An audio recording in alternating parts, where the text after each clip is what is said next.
मैं कृष्णा शर्मा, आप देख रहे हैं गोंडा का पन्ना लाइव। हमारे स्पेशल पॉडकास्ट में हमारे साथ हैं भूमि द्विवेदी जी, जो युवा हैं और साथ ही साथ एलबीएस डिग्री कॉलेज में पढ़ते भी हैं। इनसे हम कुछ खास बातों पर चर्चा करेंगे और जानेंगे कि आज का युवा विकास कर रहा है या नहीं। भूमि जी, आपका बहुत बहुत स्वागत है हमारे शो में।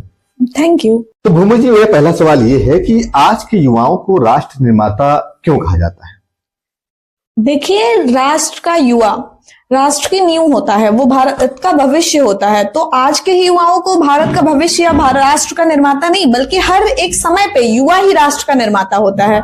स्वामी विवेकानंद जी ने कहा था कि यदि हमें केवल 100 ऊर्जावान युवा दे दिया जाए तो मैं इस देश का भविष्य बदल के रख दूंगा।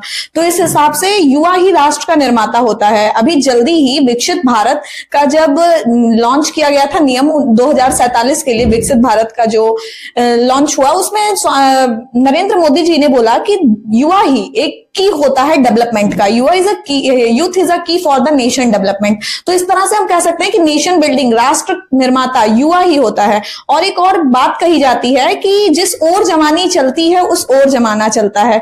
तो इस तरह से हमें किसी प्रूफ की आवश्यकता ही नहीं है कि राष्ट्र का निर्माता एक युवा ही होता है। और इस बात में भी बिल्कुल संशय नहीं है कि जो हमारा देश है वो सबसे घनी आबादी वाला देश है और जिसमें सबसे अधिक युवा हैं।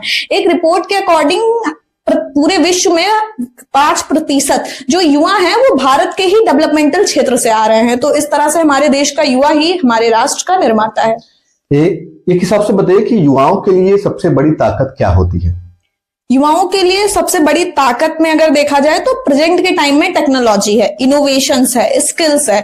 अगर आज हमें हमारे देश के युवाओं का विकास करना है तो उनके अंदर इनोवेशन होनी चाहिए, स्किल होनी चाहिए, टेक्नोलॉजी होनी चाहिए। और मेरे अकॉर्डिंग भारत इस पे अच्छा कार्य कर रहा है हमारा देश, क्योंकि ह्यूमन इनोवेशन इंडेक्स एक रिपोर्ट आती है जिसमें ये सब देखा जाता है कि किस देश का युवा कितना इनोवेटिव है, उसके अंदर कितनी स्किल्स हैं। तो 2015 में हमारी रैंक जो थी इस इंडेक्स में भारत की, वो 81वीं थी, लेकिन इस समय 2025 में वो रैंक 38वीं है।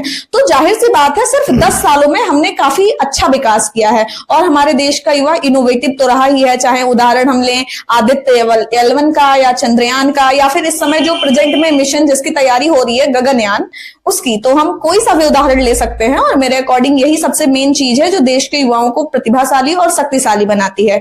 और एक दूसरा एस्पेक्ट देखा जाए तो चरित्र निर्माण। अगर देश के युवाओं का चरित्र अच्छा है तो फिर वो अपने हर एक कर्तव्य का पालन पूरी निष्ठा और पूरी ईमानदारी से करेंगे। और देश का यदि प्रत्येक युवा अपने कर्तव्य का पालन पूरी निष्ठा और ईमानदारी से कर रहा है, फिर देश को आगे बढ़ने से कोई नहीं रोक सकता है।